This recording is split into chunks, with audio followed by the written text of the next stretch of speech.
तो there is a question. Question में क्या है? क्वेश्चन तो आसान सा ही है, चलिए क्वेश्चन से शुरू करते हैं हम। क्वेश्चन है, an electric current is pass through the copper voltameter connected to the water voltameter. तो कॉपर का वोल्टामीटर वाटर के वोल्टामीटर से कनेक्ट है, ठीक है जी। The cathode of copper voltameter weight. तो कॉपर का जो वोल्टा कैथोड था, कैथोड यानी जो हो गया नेगेटिव पार्ट, इस पर कॉपर आयन डिपॉजिट होगा by the gain of 2 electrons और बदल जाएगा कॉपर मेटल में। तो क्वेश्चन है कि जो कॉपर का वोल्टामीटर है और वाटर का वोल्टामीटर है, ये कनेक्टेड हैं एक साथ, राइट? एक बात। अब दूसरी बात में पूछा है इस क्वेश्चन में कि जब जो कैथोड है, इलेक्ट्रिसिटी पास की हमने, तो जो कॉपर का इलेक्ट्रोड था उस पर कॉपर डिपॉजिट हुआ, जिसकी वजह से उसका वेट इंक्रीज हो गया।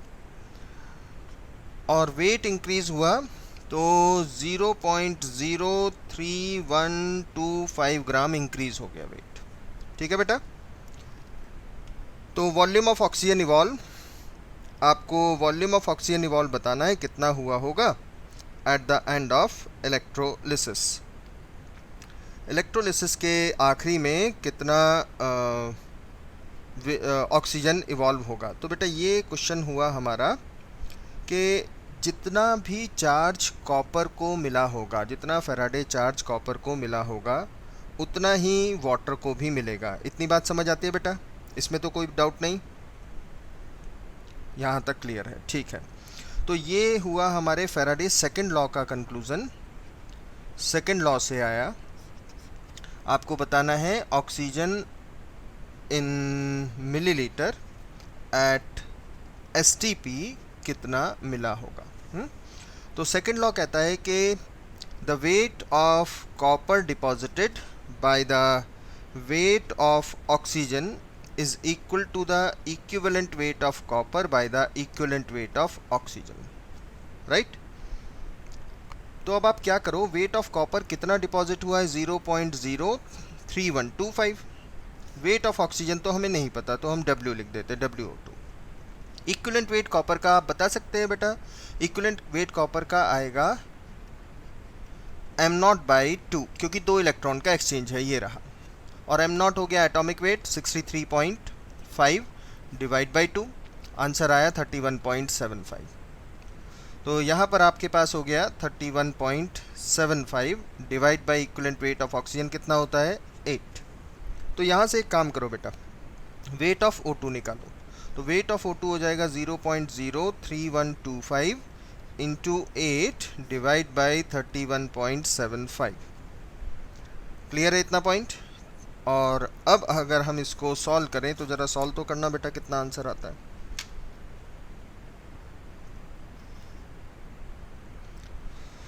चलिए मैं ही सॉल्व कर देता हूँ। 0.03125 into 8 divide by 31.75, it comes out to be approximately 7.78। तो 7.787 इंटू 10⁻⁻³ इतना वेट आ गया। देखो बेटा वीरेन, अनम्यूट कर रहा हूँ आप लोगों को। आपको वेट आया तो क्या आप मोल्स निकाल सकते हो? Moles of O2? Yes, sir. Very good. 3.87 into 10⁻³ by 32 कर दूँ? 32. Yes, sir. ओके। और वॉल्यूम निकालना हो एट एसटीपी तो क्या करना चाहिए मुझे? 7.87 इंटू 22 को divide by 32 into 22.4 0.4 litre. Litre. आपको ml में दिया हुआ है ऑप्शन, तो ये 10⁻³ सीधे से निकल जाएगा। कर पाओगे बेटा? हाँ बेटा। तो हम डिस्कस कर रहे थे, कल हमने डिस्कस किया था, कल मतलब लास्ट क्लास में, डेनियल सेल, वोल्टाइक सेल या इलेक्ट्रोकेमिकल सेल, जो इलेक्ट्रिकल एनर्जी को बनाएगा with the help of chemical energy. Chemical energy की हेल्प से इलेक्ट्रिकल एनर्जी बनेगी। और उसमें हमने एक एग्जांपल लिया था जिंक और कॉपर वाला, याद है इतना? तो Yes, इसको sir. हम Yes, sir. एक बार रिकंस्ट्रक्ट करते हैं बेटा, एक बार और बनाते हैं। क्योंकि हमें ज़रूरत पड़ेगी उसकी। ठीक है, छोटा सा बना लेते हैं यहाँ पर। हमने सॉल्ट ब्रिज नहीं किया था ना कल डिस्कस, लास्ट Yes, क्लास में। sir. और चलिए, तो ये रहा हमारे पास सॉल्ट ब्रिज। ऐसे हम इसमें सॉल्ट ब्रिज लगा देते हैं। राइट, एक इधर प्लेट लगाई थी हमने जो कॉपर की बनी हुई थी, और एक प्लेट हमने लगाई थी यहाँ। ठीक है, तो अब हम बात कर लेते हैं कि, और इसके अंदर सॉल्ट सॉल्यूशन था हमारे पास, same metal zinc and zinc sulphate. इसके अंदर हमारे पास था copper and copper sulphate. Remember, इतना पॉइंट में तो कोई डाउट नहीं होगा। अब यहाँ जो ये ट्यूब है, ये इस पर हम क्या करते हैं, ग्लास वूल लगा देते हैं। ये ग्लास वूल है बेटा। ग्लास वूल वो वूल होती है जिसके थ्रू सिर्फ और सिर्फ आयंस माइग्रेट कर सकते हैं, जा सकते हैं या आ सकते हैं। This is the salt bridge. ठीक है, और अब पहले हम फंक्शन की बात करते हैं। Function of salt bridge.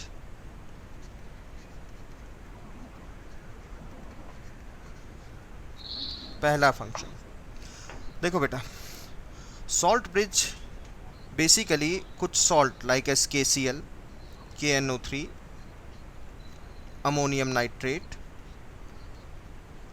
या K2SO4, ऐसे सॉल्ट को से मिलकर बना होता है। और इन सॉल्ट्स को हम भर देते हैं, मिला देते हैं अगर अगर के साथ या जिलेटिन के साथ। जिलेटिन या अगर अगर के साथ मिलाकर इन सॉल्ट्स को हम रख देते हैं। अगर अगर जिलेटिन के साथ मिलाकर इसके अंदर हमने यहाँ ये सॉल्ट भर दिया। Right, K+Cl negative, K+NO3, ammonium nitrate, K+ sulphate ion, इस टाइप का सॉल्ट है। और आपको याद होगा तो ये किसका बना होता था, कॉपर का। ये कॉपर सल्फेट का सॉल्यूशन है, नहीं आई एम सॉरी, Zinc. ये बना होता था जिंक का, और ये होता था जिंक सल्फेट का सॉल्यूशन। ये बना होता था कॉपर मेटल, और ये थी कॉपर सल्फेट का सॉल्यूशन, CuSO4 सॉल्यूशन। ठीक है, इतना पॉइंट। तो ये कॉपर Yes, सल्फेट sir. का सॉल्यूशन हो गया पूरा, और ये कॉपर की प्लेट हो गई। फिर हम इसको कनेक्ट भी करते थे, और कनेक्ट करने के लिए हम यहाँ इस टाइप से बीच में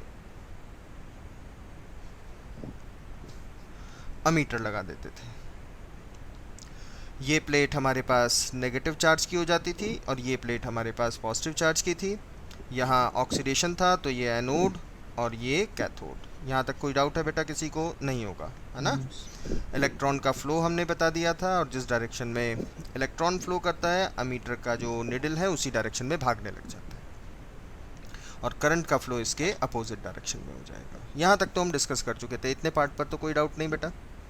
अब इससे आगे समझना शुरू कीजिए। जो प्लेट है उससे जिंक आयन सॉल्यूशन में आते रहते हैं, जिंक आयन सॉल्यूशन में आते रहते हैं। जिंक आयन पहले से भी सॉल्यूशन में है, लेकिन उसके काउंटर आयन भी सॉल्यूशन में थे, तो सॉल्यूशन न्यूट्रल था। लेकिन धीरे धीरे एक्स्ट्रा जिंक आयन सॉल्यूशन में आने लगते हैं। ये जिंक आयन आ गए बेटा।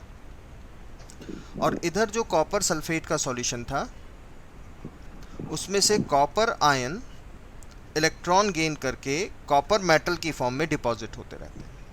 तो सॉल्यूशन में सल्फेट आयन की कंसंट्रेशन बढ़ती चली जाती है। तो अब सबसे पहला तो पॉइंट है कि सर्किट कैसे पूरा होता है। तो इलेक्ट्रॉन हमारे एनोड से कैथोड की तरफ ट्रैवल कर रहे हैं, यानी एक्सटर्नल सर्किट इलेक्ट्रॉन की हेल्प से पूरा होता है। और ये जो सल्फेट आयन है यहाँ, ये सल्फेट आयन इस सॉल्ट ब्रिज के थ्रू होते होते इधर की तरफ धीरे धीरे आते रहते हैं। तो जो इंटरनल सर्किट है वो आयंस के थ्रू कंप्लीट होता है। तो जो एक्सटर्नल सर्किट है वो पूरा होता है इलेक्ट्रॉन से, और जो इंटरनल सर्किट है इंटरनल, वो पूरा होता है आयन से। क्लियर है बेटा इतना पॉइंट? इधर से इधर माइग्रेट करते रहते हैं।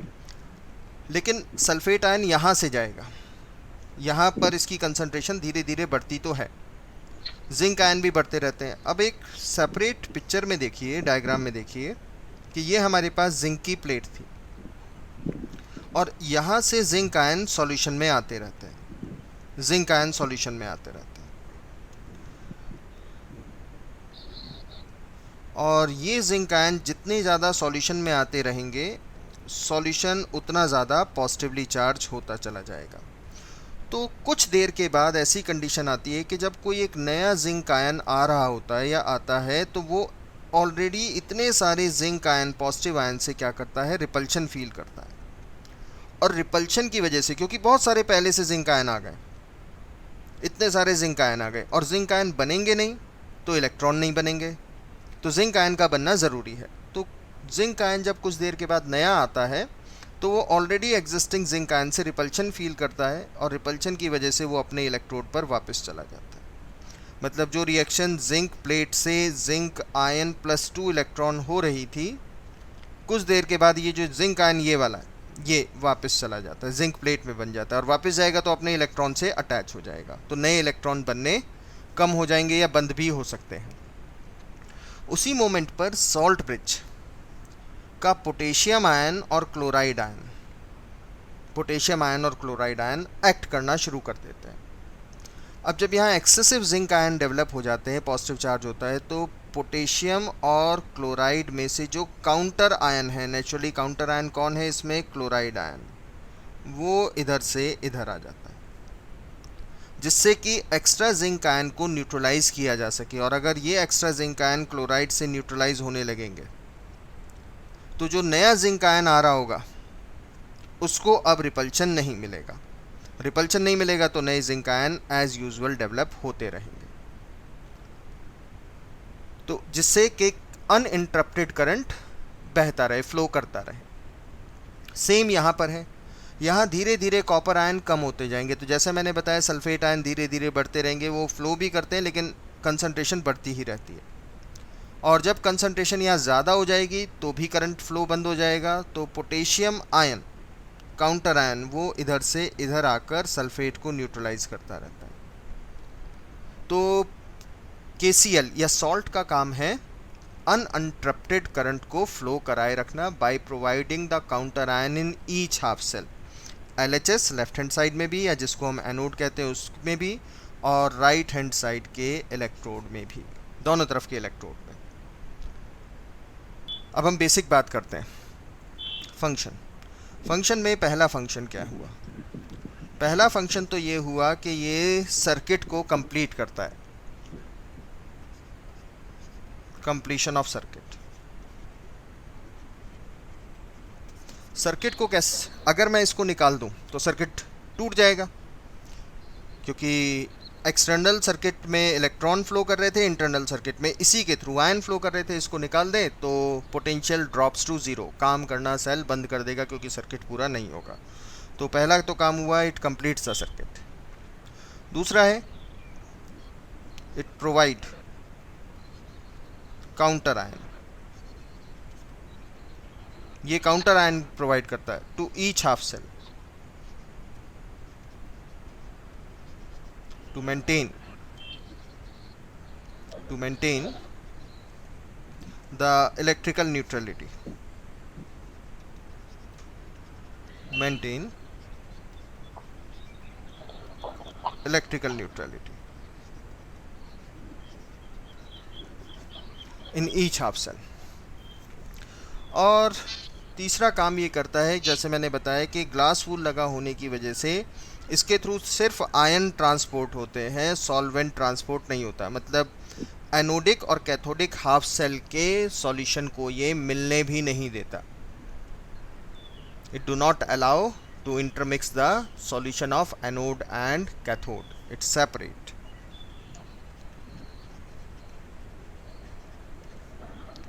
Solution of anode and cathode, anode और कैथोड के सॉल्यूशन को मिलने नहीं देता। ये 3 मेजर फंक्शन हैं इसके। समझ आया बेटा इतना पॉइंट? Yes sir. ओके जी, पेज टर्न कर देते हैं। ध्यान से देख लीजिए, इसी को कंटिन्यू करना है अभी हमने।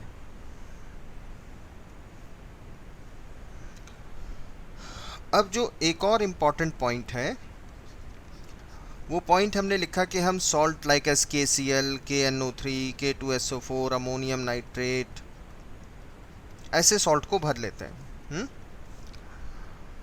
दो चीज़ें ध्यान रखनी है बेटा। पहला तो ये सॉल्ट यूज़ किया, अब यही सॉल्ट या इसी टाइप के सॉल्ट क्यों यूज़ करते हैं? आपको याद है अभी हमने डिस्कस किया कि हमारे पास सॉल्ट ब्रिज है, ये ऐसे, और इस सॉल्ट ब्रिज में हमारे पास पोटेशियम और क्लोराइड है, K+Cl नेगेटिव है, और इधर एनोड था और इस साइड कैथोड था।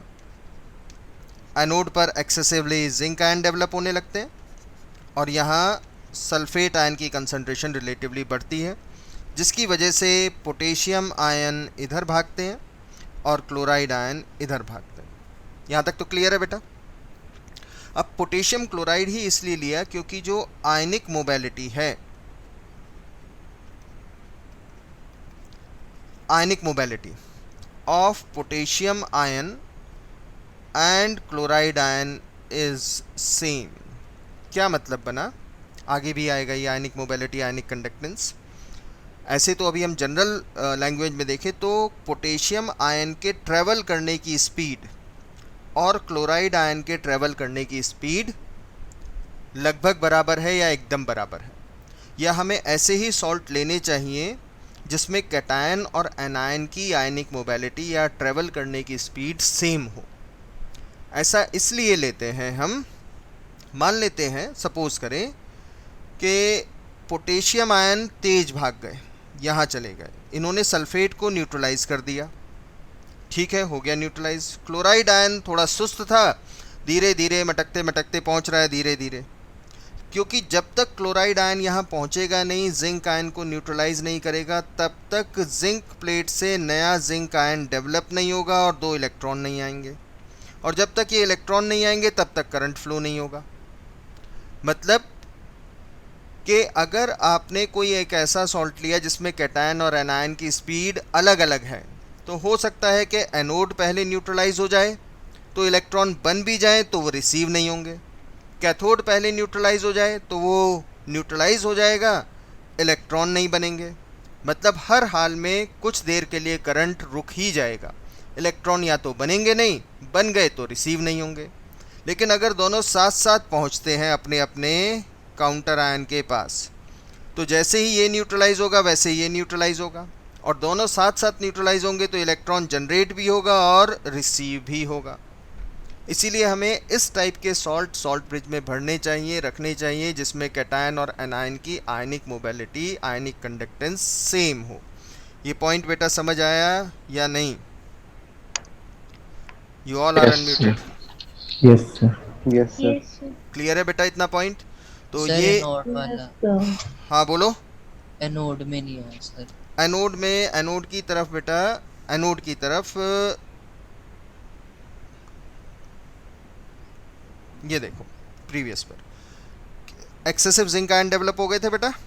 Yes sir. ओके, और इधर कौन सा आयन आना था? क्लोराइड आयन आना था। Yes sir. और अगर क्लोराइड आयन नहीं पहुंचा, टाइम से सुस्त हुआ, नहीं पहुंच पाया, तो नया जिंक आयन डेवलप करेगा क्या तब तक? नहीं सर। तो नए इलेक्ट्रॉन आएंगे? नहीं सर। नहीं आएंगे नए इलेक्ट्रॉन, तो इलेक्ट्रॉन का फ्लो होगा ऐसे? No sir. नहीं होगा। तो करंट फ्लो कर पाएगा? नहीं करेगा। जब इलेक्ट्रॉन ही नहीं है तो करंट ही फ्लो बंद हो गया। ठीक है लालप्रीत?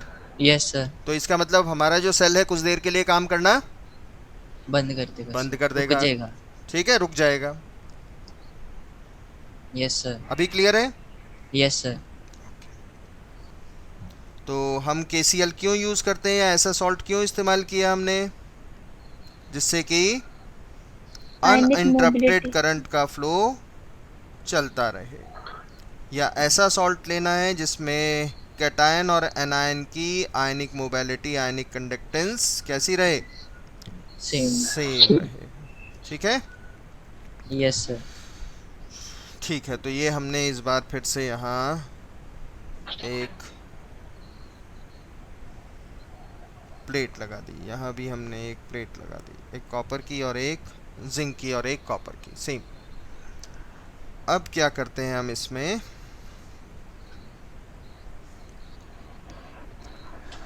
यहाँ तो हम इसको कनेक्ट कर देते हैं किसके साथ? वही वोल्टामीटर के साथ।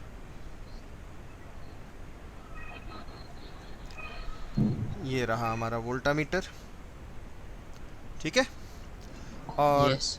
इस पार्ट को हम थोड़ा सा और एक्सटेंड करके इसमें रियोस्टेट लगा देते हैं। जानते हो रियोस्टेट तो क्या होता है? जानते हो ना? पता नहीं सर। हाँ, जिससे हम सर किया तो था। किया तो होगा। Yes, sir.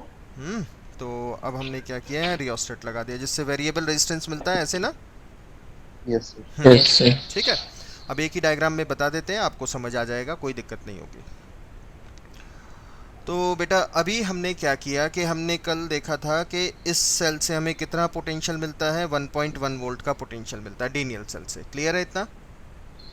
यस। हमने यहाँ एक्सटर्नल पोटेंशियल भी कुछ लगा दिया,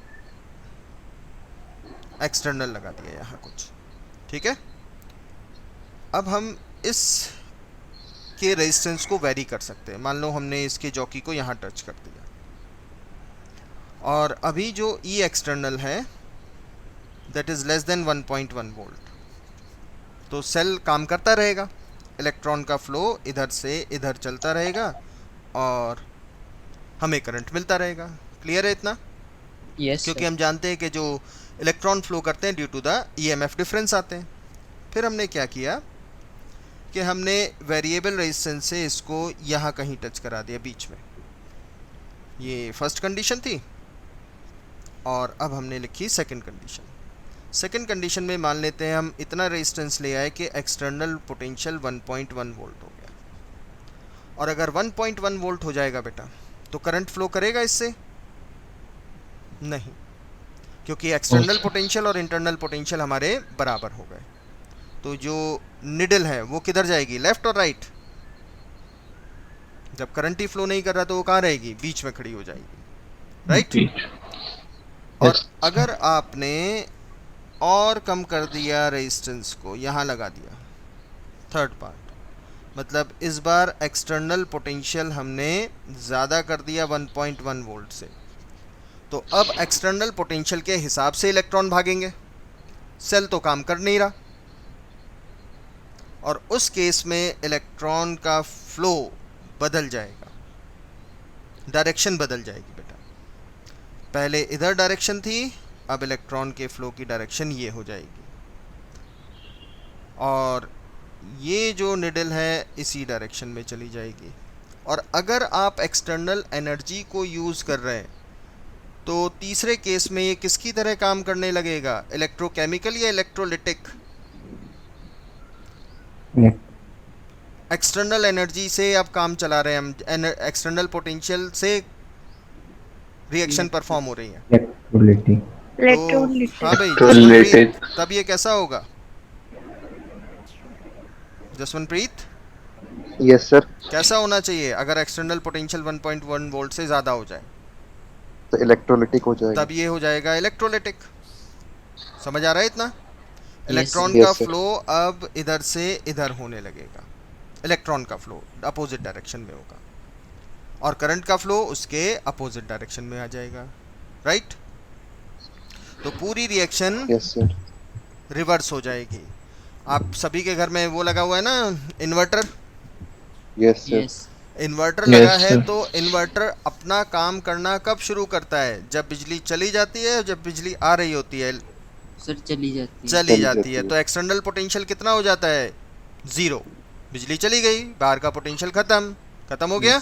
यस तो Yes, सेल ने sir. अपना काम करना शुरू कर दिया, सेल का पोटेंशियल से अब बिजली बनने लगी, राइट।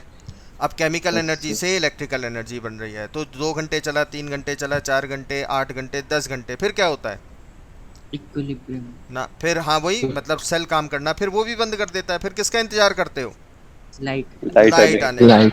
लाइट आते ही क्या होगा, sir External external potential. Potential ज्यादा हो जाएगा ना ज्यादा। Yes, Yes, sir. sir. तो बैटरी Yes, चार्ज sir. होती है, चार्ज होने का मतलब जो रिएक्शन आगे गई थी वो रिएक्शन पीछे लौट Back. कर आती है, वापस आती है, फिर से हमें वापस वही कंसंट्रेशन 1 घंटे में, 2 घंटे में, जितना टाइम लगे चार्ज होने में, फिर हो जाता है। तो जब एक्सटर्नल पोटेंशियल ज़्यादा है तो ये किसकी तरह काम करने लगेगा, इलेक्ट्रोलिटिक सेल। और जब इसका पोटेंशियल ज़्यादा है तो ये किसकी तरह काम करेगा, इलेक्ट्रोकेमिकल सेल की। तो ये सारा पार्ट था हमारा गैल्वेनिक सेल या वोल्टाइक सेल या electrochemical cell. Daniell cell was the example of that one. तो बहुत तरह के हमारे पास इस टाइप के सेल मिल जाएंगे जिनको हम सेल के टॉपिक में ही अलग से डिस्कस करेंगे। अब हम बात करते हैं नर्स्ट इक्वेशन की, यानी मेजरमेंट ऑफ इलेक्ट्रोड पोटेंशियल और the measurement of cell potential. Electrode potential या सेल पोटेंशियल को मेज़र करेंगे और डिपेंडेंस भी देखेंगे electrode potential on the concentration and temperature. तो अब हम बात करते हैं नेक्स्ट टॉपिक की, and the next topic is the Nernst equation. Nernst equation basically EMF यानी इलेक्ट्रोड पोटेंशियल को, इलेक्ट्रोमोटिव फोर्स को डिपेंडेंसी बताती है किसके ऊपर, EMF depend on concentration and temperature। कोई भी हम एक सेल ले लें या हाफ सेल ले लेते हैं, चलिए जिंक से मान लें, जिंक आयन बना, ये हो गया हमारे पास एनोडिक हाफ सेल जिसकी कंसंट्रेशन सी मोलर थी। C molar is the concentration, ठीक है, ध्यान से। तो नर्स इक्वेशन कहता है कि ई OP stands for oxidation potential is equals to E naught OP जो स्टैंडर्ड वैल्यू है जो इलेक्ट्रोकेमिकल सीरीज से मिल जाती है, minus RT over NF LN product concentration by the reactant concentration. Derivation नहीं है, ये हमारे पास नर्स इक्वेशन है एनोडिक हाफ सेल के लिए, एनोड के लिए। इसके डिनोमिनेशंस को देखें तो EOP is the oxidation potential, oxidation potential. E naught OP is the standard oxidation potential.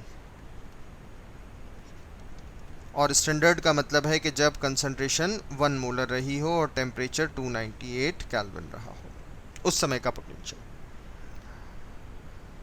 R gas constant, T temperature in Kelvin, F Faraday's constant, product concentration by the reactant concentration, N number of electrons involved।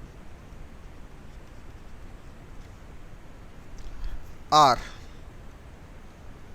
is the constant, R है हमारे पास 8.314 joule पर kelvin पर मोल, और temperature की value अब ध्यान से देख लो बेटा। इसमें हमारे पास R कांस्टेंट है जिसकी वैल्यू है 8.314, F कांस्टेंट है पूरा का पूरा जैसे 96500 कूलम, राइट।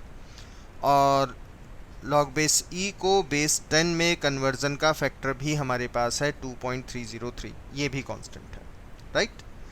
कांस्टेंट क्या चीज़ नहीं है, कांस्टेंट नहीं है ना तो कंसंट्रेशन जैसे हमने लिखा सी मोलर, और ना ही टेम्परेचर, टेम्परेचर भी कांस्टेंट नहीं है। अब यहाँ पर आपको स्पेसिफिकली नोट ध्यान रखना है कि यहाँ हमने मान लिया है टेम्परेचर कितना है 298 kelvin, room temperature 25 degree Celsius मान लिया है, लेकिन कोई कंपल्शन नहीं है कि टेम्परेचर 298 ही हो, वो इससे ज़्यादा या इससे कम भी हो सकता है, और जैसे ही इससे ज़्यादा या इससे कम होगा तब भी इलेक्ट्रोड पोटेंशियल्स बदल जाएंगे। अब अगर हम इन सभी कांस्टेंट की वैल्यू को रख दें तो हमारे पास आता है E O P is equals to E naught O P minus 0.0591, जिसको आप 0.06 भी लिख सकते हैं, बाई एन। अब हो जाएगा लॉग बेस 10। प्रोडक्ट साइड है हमारे पास जिंक आयन, जो भी इसकी कंसंट्रेशन हो, और रिएक्टेंट साइड है हमारे पास जिंक मेटल, और क्योंकि जिंक मेटल है तो इसकी कंसंट्रेशन हमेशा कांस्टेंट यूनिटी लेते हैं। हम इक्विलिब्रियम में भी डिस्कस कर चुके हैं आपसे, तो इसको अब इस इक्वेशन में नहीं रखेंगे, तो E O P will be equal to E naught O P minus 0.0591 by N log base 10 zinc plus 2 ion concentration. ये हमारे पास एक इक्वेशन बन गई ऑक्सीडेशन हाफ सेल की। ठीक है बेटा, ऐसे। और इसी तरीके से हम रिडक्शन हाफ सेल की भी एक इक्वेशन बना लेंगे। एक बनी हमारे पास ऑक्सीडेशन हाफ सेल की और एक बनी हमारे पास रिडक्शन हाफ सेल की। आप चाहें तो इसको माइनस की जगह प्लस कर सकते हैं, लेकिन यहीं से अगर हम देखें तो ये माइनस साइन बता रहा है कि कंसंट्रेशन और ऑक्सीडेशन पोटेंशियल एक दूसरे के रेसिप्रोकल हैं, इनवर्स है। और ध्यान रखिए कि इस नर्स इक्वेशन को ही हम यूज़ करते हैं, मतलब 98% 99% क्वेश्चन में यही यूज़ होती है। तो प्रॉब्लम क्या आती है जब सिंपल सा क्वेश्चन आता है कि electrode potential depends on for the particular reaction only on concentration, only on temperature, both, none, like this one. तो बेटा ध्यान से देखो, तो अब इस इक्वेशन में हमें ये वैल्यू भी कांस्टेंट नज़र आती है किसी भी पर्टिकुलर रिएक्शन के लिए। पर्टिकुलर रिएक्शन के लिए नंबर ऑफ इलेक्ट्रॉन इन्वॉल्व नहीं चेंज होते। जिंक से जिंक आयन बनेगा, कंसंट्रेशन कुछ भी हो, टेम्परेचर कुछ भी हो, लेकिन 2 इलेक्ट्रॉन ही रहेंगे, तो ये तो 2 ही रहेगा इस इलेक्ट्रोड के लिए। तो हमें इस इक्वेशन में सिर्फ दिखाई क्या देता है इतनी देर यूज़ करने के बाद? सिर्फ कंसंट्रेशन। तो हम टिक कर देते हैं कि सिर्फ कंसंट्रेशन पर डिपेंडेंट है, लेकिन हमने इनिशियली लिख दिया था dependent on concentration and temperature. यहाँ हमने एज्यूम किया हुआ है कि टेम्परेचर 298 केल्विन है, तब ये रिलेशन आया। और अगर आपको स्पेसिफिकली क्वेश्चन में एक बार बहुत साल पहले, 15-16 साल पहले जेई में क्वेश्चन था, टेम्परेचर 35 डिग्री सेल्सियस दिया हुआ था, तो अब आपको यहाँ से शुरू करनी थी इक्वेशन। सब्जेक्टिव क्वेश्चन था, तो टेम्परेचर आप 298 केल्विन नहीं रखेंगे, 35 प्लस 273 रखेंगे। इसी तरीके से हमारे पास दूसरी रिएक्शन है जिसमें कॉपर 2+ 2 इलेक्ट्रॉन को गेन करके कॉपर मेटल में बदलती है। ये हो गया हमारे पास कैथोड, जहाँ पर होगी रिडक्शन। ठीक, और नर्स इक्वेशन अभी भी वैसी ही बनेगी। अब बस ई ओ पी की जगह E R P is equals to E naught R P minus R T over n F log base e product concentration by the reactant concentration, और E R P should be equal to E naught R P minus 0.0591 by n log base 10। Product side हो जाएगा आपके पास copper metal, जिसकी concentration unity रख देनी है आपने, और रिएक्टेंट साइड हो जाएगा कॉपर प्लस 2। ये बन जाएगी हमारे पास इक्वेशन। तो अब आप इसको लिख सकते हैं इस रेफरेंस के according, E R P is equals to E naught R P minus 0.0591 by N log base 10 1 by copper plus 2। Copper plus 2 की जगह कोई भी मेटल आयन हो सकता है। क्लियर है इतना पॉइंट? तो ये हमारे पास 2 इक्वेशन बन जाती हैं। प्रीवियस इक्वेशन थी E O P is equals to E naught O P minus 0.0591 by N log base 10, और यहाँ आ गया था जिंक आयन की कंसंट्रेशन डिवाइड बाई 1। देख लो बेटा, कोई डाउट है तो पूछ लीजिए।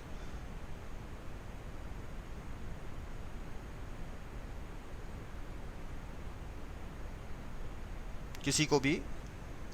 हाँ लालप्रीत, बोलो बेटा। सर आपने वो कॉपर की कंसंट्रेशन 1 रखी है? कॉपर की कंसंट्रेशन 1 नहीं, यूनिटी रखते हैं बेटा हम।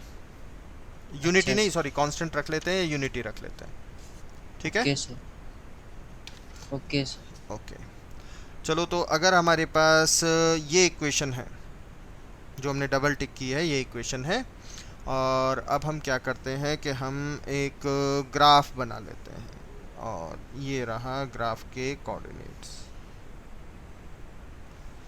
तो अनम्यूट पहले आप सभी को कर देते हैं हम,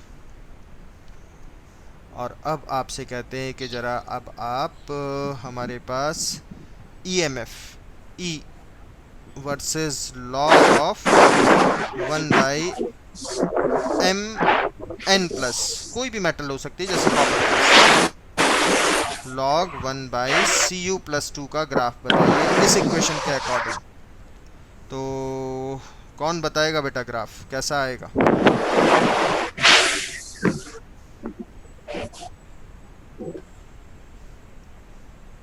जस्ट रेज हैंड।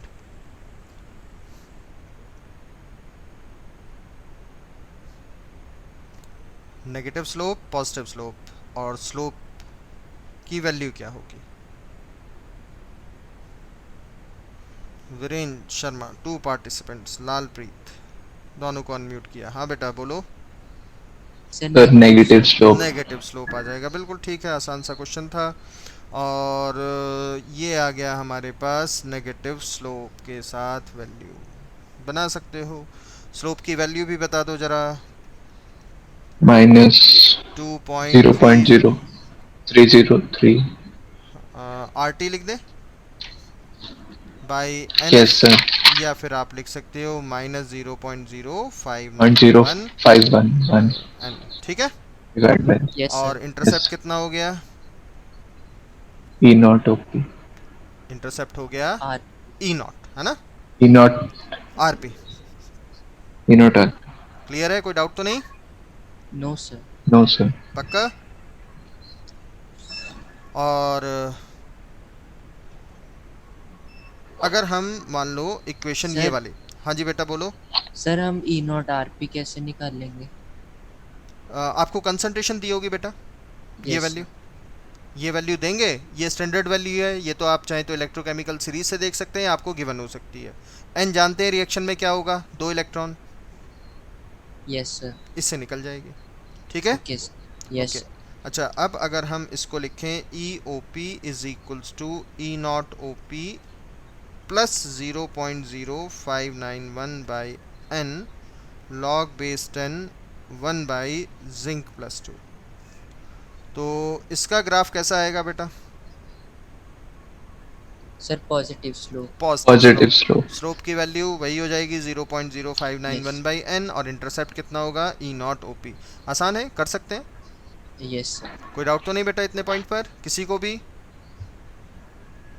किसी को डाउट है तो पूछ लीजिए बेटा। इक्वेशन थी हमारे पास zinc plus copper plus 2 gives you the zinc plus 2 plus copper, एक एनोडिक हाफ सेल और एक cathodic half cell. EOP oxidation potential था E0OP minus 0.0591/n log base 10 zinc ion concentration, और ERP है हमारे पास E0RP minus 0.0591/n log base 10 1/Cu+2। अब zinc से zinc ion 2 electron का loss, copper ion to copper 2 electron का gain, 2 electron lose हुए और यहाँ 2 इलेक्ट्रॉन गेन हो गए, ठीक है? यानी n की वैल्यू सेम ही रहेगी। अब अगर हम इक्वेशन 1 और 2 को ऐड कर दें, जोड़ दें, सम अप कर दें, तो हमारे पास सेल का पोटेंशियल आएगा which is the algebraic sum of EOP plus ERP। तो इक्वेशन 1 और 2 को ऐड करेंगे तो ये हो जाएगा E cell is equals to E0 cell minus 0.0591/n log base 10। Product side है जिंक प्लस 2 और रिएक्टेंट साइड है कॉपर प्लस 2 की कंसंट्रेशन। ये कंप्लीट नर्स्ट इक्वेशन हमारे पास बन जाती है बेटा। ये डेनियल सेल के लिए, किसी और सेल के लिए कंसंट्रेशंस और n की वैल्यू बदलती रहेगी। हाँ, इज इट ओके बेटा टू ऑल ऑफ यू? किसी को कोई डाउट है पूछ लीजिए, किसी को भी कुछ पूछना है तो पूछ लीजिए बेटा। नहीं, क्लियर है। अब जरा इस सेल को यहाँ से ध्यान से देखो, ये जो हमने सेल लिखा है यहाँ, इसमें जिंक आयन की कंसंट्रेशन और सेल पोटेंशियल डायरेक्टली रिलेटेड है या इन्वर्सली रिलेटेड है? ध्यान से देखकर बताओ। सर क्या बताना? जिंक आयन की कंसंट्रेशन और सेल पोटेंशियल इन्वर्स है या डायरेक्टली रिलेटेड है, डायरेक्टली प्रोपोर्शनल है? जिंक आयन कंसंट्रेशन और सेल पोटेंशियल में क्या रिलेशन है, डायरेक्टली प्रोपोर्शनल है, इन्वर्स है? लालप्रीत? सर इनवर्स, क्योंकि सर माइनस साइन है। और copper ion? Sir direct directly proportional है। तो ध्यान से देखो बेटा, जिंक आयन की कंसंट्रेशन धीरे धीरे इंक्रीज करती जाती है क्योंकि रिएक्शन फॉरवर्ड चल रही है, यस सर, और ये अगर बढ़ता जाएगा, ये बढ़ता जाएगा, तो ओपी क्या होगा? Decrease. डिक्रीज, डिक्रीज होगा। और कॉपर आयन की कंसंट्रेशन धीरे धीरे डिक्रीज होती जा रही है, तो आरपी क्या होगा? इंक्रीज, ध्यान से देख बेटा, decrease increase sir, decrease sorry sir decrease होगा, आरपी क्या होगा? डिक्रीज। डिक्रीज होगा, समझ आ रहा है इतना? यस सर, मतलब जैसे जैसे किसी हम कंसंट्रेशन को बढ़ाएंगे या कम करेंगे, उसके हिसाब से हमारा पोटेंशियल भी बदलेगा, या कहें सेल का पोटेंशियल भी चेंज होगा। तो हम कह सकते हैं कि सेल का पोटेंशियल बदलना है तो कंसंट्रेशन को चेंज कर सकते हैं, या कंसंट्रेशन के चेंज के साथ साथ सेल का पोटेंशियल भी चेंज होता चला जाएगा। क्लियर है इतना पॉइंट? कोई डाउट तो नहीं सर इतने ये पॉइंट? वाला पॉइंट नहीं है सर। देखो बेटा, ये कॉपर आयन था, ये रहा, यस सर, और यहाँ नेगेटिव साइन था, पॉजिटिव करते ही ये वैल्यू क्या होती जाएगी? सर ये direct- तो समझ आ गया सर, इसके बाद जो आपने बोला हाँ, वो ये बताया कि जैसे जैसे हम कंसंट्रेशन को, कॉपर आयन की कंसंट्रेशन को मान लो और कम करते हैं या बढ़ा देते हैं, तो उसी के हिसाब से रिडक्शन पोटेंशियल बदल जाएगा। यस सर, जिंक आयन की कंसंट्रेशन को हम किसी तरीके से और कम कर दें या किसी तरीके से बढ़ा दें तो ओपी भी बदल जाएगा, यस सर, और ओपी और आरपी बदलेंगे तो सेल का पोटेंशियल भी बदल जाएगा, बदल जाएगा, चेंज हो जाएगा। तो यही हमने कहा कि सेल का पोटेंशियल किस पर डिपेंडेंट है? कंसंट्रेशन की टर्म्स पर डिपेंडेंट होता है। समझ आया इतना पॉइंट अब तो? ठीक है, कोई डाउट हो तो पूछ लीजिए बेटा। अब जैसे हमने एक और सेल बनाया जिसमें हमने लिखा कि हमारे पास था जिंक और Ag प्लस, इससे बना zinc plus 2 plus silver metal, ऐसा कोई सेल था जिसमें जिंक का ऑक्सीडेशन हुआ और सिल्वर आयन का रिडक्शन हुआ। और अब आपसे कहें जरा इसकी नर्स इक्वेशन लिख दीजिए, नर्स इक्वेशन क्या होगी, कैसे लिखेंगे? तो ध्यान से देखो बेटा, जिंक से बन रहा है जिंक प्लस 2 आयन, इसमें 2 इलेक्ट्रॉन का लॉस हुआ, और सिल्वर यूनी पॉजिटिव है, ये इलेक्ट्रॉन गेन करेगा और सिल्वर मेटल में बदल जाएगा। लेकिन जब भी हम किसी रिएक्शन को, किसी सेल को लिखते हैं तो जितने इलेक्ट्रॉन का लॉस उतने इलेक्ट्रॉन का गेन भी दिखाना है आपको। तो हम क्या करेंगे, इस इक्वेशन को 2 से मल्टीप्लाई कर देंगे। तो अब ये हो जाएगा 2 times of Ag plus gives you the 2 times of Ag by the gain of 2 electrons. अब ये इलेक्ट्रॉन का नंबर और ये इलेक्ट्रॉन का नंबर बराबर होगा। यहाँ हमें मिलेगा सिल्वर, तो ये हो गया आपके पास zinc plus 2 times of Ag silver, और इसकी नर्स इक्वेशन होगी E cell is equals to E naught cell minus 0.0591 by 2 log base 10। Product side लिखेंगे आप जिंक आयन की कंसंट्रेशन, और सिल्वर मेटल की कंसंट्रेशन यूनिटी, ये प्रोडक्ट साइड है। रिएक्टेंट साइड होगा आपके पास सिल्वर आयन की कंसंट्रेशन का स्क्वायर, जो भी कंसंट्रेशन होगी। तो इस तरीके से आप अपनी किसी भी सेल की इक्वेशन को, सेल के रिप्रेजेंटेशन को लिखेंगे या लिख सकते हैं। क्लियर है बेटा इतना पॉइंट?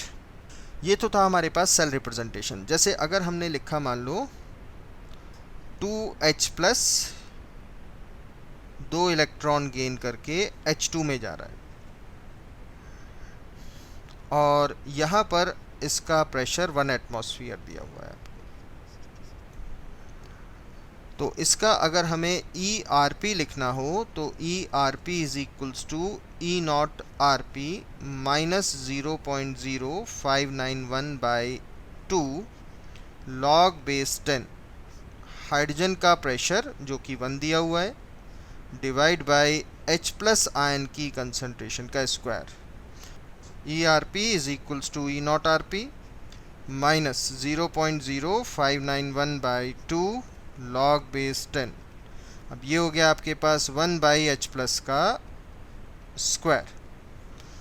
अब ये जो हमारे पास हाफ सेल है इसका E नॉट OP या E नॉट RP कुछ भी होगा, स्टैंडर्ड है SH या NH है, तो ये वैल्यू हमेशा कितनी होती है 0। तो ये हो गई 0 minus 0.0591 by 2 log base 10 1 by H plus का होल स्क्वायर।